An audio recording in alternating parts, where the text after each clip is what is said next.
दुनिया जानती थी कि कुस्तुनतनिया नाकाबिल तस्खीर है। 1000 साल से ये शहर फातिहों को निगलता आया था। इसकी दीवारें सिर्फ पत्थर नहीं थीं, ये गुरूर, ताकत और बाज़ंतीनी सल्तनत की आखिरी सांस थी। बड़े बड़े बादशाह आए, टकराए और लूट गए, मगर 1453 में तारीख ने एक नौजवान को देखा जिसकी आंखों में ख्वाब नहीं, फैसला था। नाम था सुल्तान मोहम्मद सानी, जिसे दुनिया आज सुल्तान मोहम्मद फातिह के नाम से जानती है। सिर्फ 21 साल की उम्र, मगर जहन फौलाद से ज्यादा सख्त। उसने ऐलान किया, या तो मैं कुस्तुनतनिया फतह करूंगा या कुस्तुनतनिया मुझे फतह करेगा।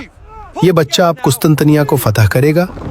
शहर के सामने समंदर में जंजीर डालकर रास्ता बंद कर दिया गया था, मगर सुल्तान मोहम्मद फातिह ने वो सोचा जो किसी ने न सोचा था। हम अपने जहाज खुश्की के रास्ते ले जाएंगे ताकि दुश्मन को पता भी न जाए। एक ही रात में दरख्तों के तने बिछाए गए, चिकनाई डाली गई और पहाड़ों के ऊपर से उस्मानी जहाज गोल्डन हारन में उतार दिए गए। ये कैसे मुमकिन है?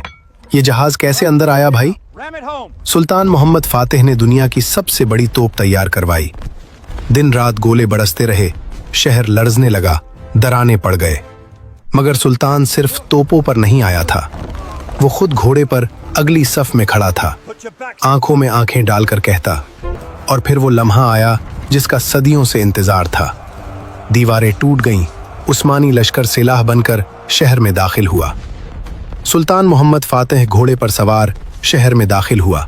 सर झुका हुआ था, गुरूर नहीं, शुक्र। एया सूफिया में दाखिल होकर सजदा किया और ऐलान किया, आज से ये शहर अमन, इंसाफ और ईमान की अलामत होगा। कुस्तुनतनिया अब इस्तांबुल था, एक शहर नहीं, एक नया दौर। और इसी दिन दुनिया ने मान लिया कि ये सिर्फ एक बादशाह नहीं, ये फातिह कुस्तुनतनिया है।